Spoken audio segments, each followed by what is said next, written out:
nuevo bloque en Barómetro Bursátil y iniciamos la sección de nuestros colaboradores.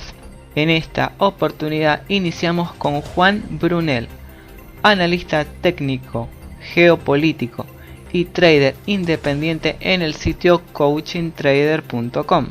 Juan nos ha preparado un informe acerca de las elecciones holandesas.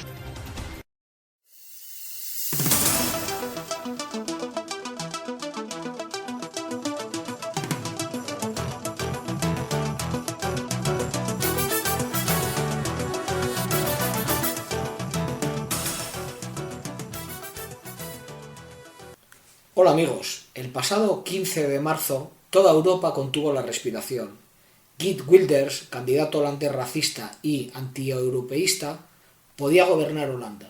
Durante varios meses los pronósticos le situaron en cabeza, pero al final, después del Brexit y el éxito que supuso la llegada de Donald Trump a la Casa Blanca, el populismo xenófobo ha recibido su primera gran derrota en Occidente. Europa respira tranquila, pero solo momentáneamente.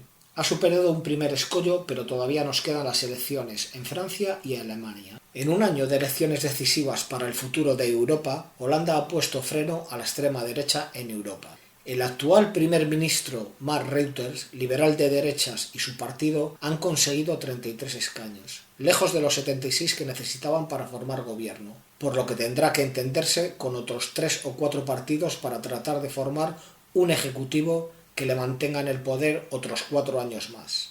El Partido para la Libertad de Wilders obtiene 20 escaños, 5 más que en 2012, pero lejos de los 22 que obtuvo en 2010. Con 19 se quedan los cristianodemócratas y los liberales de izquierdas, de 66, y con 14 los ecologistas de GroenLinks. Los resultados también reflejan el descalabro de la socialdemocracia, que ha pasado de 38 a 9 escaños, lo que ha abierto serios interrogantes sobre el futuro de esta formación.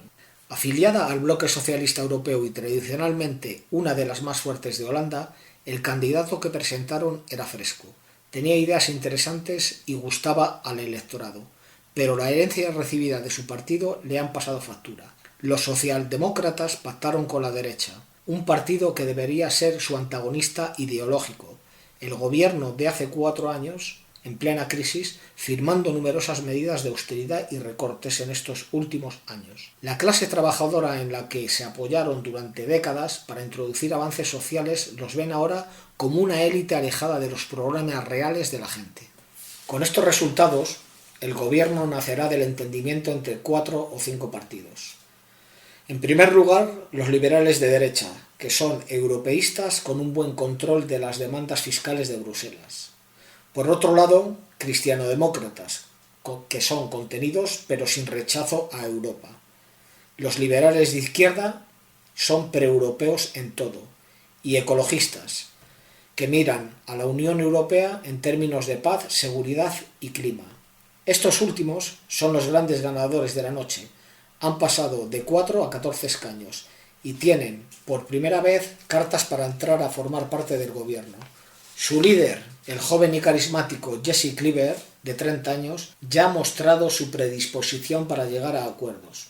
Defensor de la Unión Europea, las libertades constitucionales, la recepción de los refugiados, la inmigración y la multiculturalidad, Klaver es el exacto antídoto de Wilders, y así lo han entendido muchos votantes. Se ha erigido como la opción progresista frente a la derecha de Rutte y la derecha aún más radical de Wilders. De necesitar algún partido más, los socialistas radicales parece una buena opción. El problema es que si bien quieren colaborar con la Unión Europea, no les gusta el euro. Lo que sí que está claro es que Wilders no gobernará. Él ya ha declarado que prefiere gobernar, pero que de no hacerlo se ocupará de hacer una fuerte oposición al ejecutivo que se forme. El político, que vive aislado por miedo a ser asesinado por sus críticas al Islam, se presenta a sí mismo como la voz de la gente de la calle, pero en realidad lleva más de una década viviendo en una burbuja, 24 horas protegido por la policía, sin domicilio fijo y limitado sus apariciones públicas. Wilders ha alimentado los miedos más recónditos de los holandeses y les ha situado en guerra declarada contra el Islam. El temor a perder su plácida vida, a que sus hijos no encuentren trabajo, a que Bruselas decida por ellos y en su contra, a la globalización y a que extranjeros musulmanes impongan sus costumbres han hecho creer a muchos que es poco menos que un profeta, que predijo el caos en Europa y que no se equivocó. ¿Pero por qué las elecciones holandesas eran tan importantes para Europa? Pues bien, Holanda es la quinta economía del euro y la sexta de la Unión Europea. Es uno de los principales motores de la exportación, con un superávit comercial que roza el 10% de su PIB. Tiene un peso específico notable en asuntos europeos con cargos clave como el primer vicepresidente de la Comisión Europea y el jefe del Eurogrupo, y comparte buena parte de sus puntos de vista con Alemania. Pero lo que de verdad preocupaba en Bruselas era hasta qué punto podía llegar Geert Wilders, ya que si ganaba, los Le Pen de Europa seguirían con la profecía del populismo autocumplido, contaminando con sus propuestas todo el espectro político. Mientras que si quedaba relegado a un segundo o tercer puesto, los partidos no populistas podrían usarlo para subrayar el declive de esta fórmula o para alertar del riesgo que supone si se llega al poder en otros países. Nos guste o no, y muy a pesar nuestro, el populismo ha echado profundas raíces en Europa. Las elecciones en Holanda también llegaron después de un feo rifirrafe entre Holanda y Turquía, al impedir el gobierno holandés la entrada de 2 ministros turcos para hacer campaña en el referéndum de abril, y el presidente Erdogan calificó de nazis esas decisiones. Este incidente ha abierto un debate sobre la futura relación de Holanda con Turquía y de los holandeses con la minoría musulmana del país.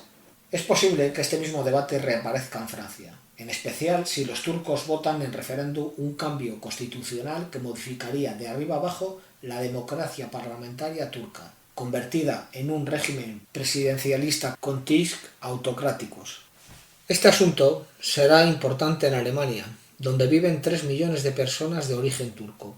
La relación de Europa con Turquía, además, es fundamental para una de las mayores crisis del continente, la migratoria. Si Ankara hace realidad su amenaza de reescribir el acuerdo migratorio con la Unión Europea, puede reproducirse la crisis de refugiados de 2015. Hay 2 millones de sirios en Turquía, que se ha convertido en un tapón para la entrada de migrantes desde el Mediterráneo oriental. Y por último, comentaros, amigos, que aunque Holanda haya descartado el populismo de momento, tampoco regresará al paraíso tolerante y europeísta que conocíamos, ya que nos espera que en un futuro gobierno vaya a cambiar 2 líneas de actuación que se han ido afirmando en los últimos años. La primera, una política migratoria restrictiva, tanto por lo que se refiere a nuevos flujos de llegada como a la integración de las comunidades marroquí y turca, lo que augura una convivencia complicada que puede empeorar si Erdogan sigue empeñado en provocaciones. Y en segundo lugar, y por lo que se refiere al futuro de Europa, la posición holandesa mantendrá el enfoque reticente asumido hace más de 10 años cuando rechazaron en referéndum el Tratado Constitucional. Bueno, con esto, amigos oyentes, doy por finalizado mi análisis sobre las elecciones holandesas. Espero que os haya gustado y que me sigáis en mi próximo programa, ya que en ella analizaremos cómo les ha ido a los ministros de Finanzas en el previo del G20. Un saludo y suerte en vuestras estrategias. Agradecemos a Juan por su participación. Los invitamos a seguirlo vía Twitter, @coachingtrader, así como visitar y suscribirse a su sitio www.coachingtrader.com.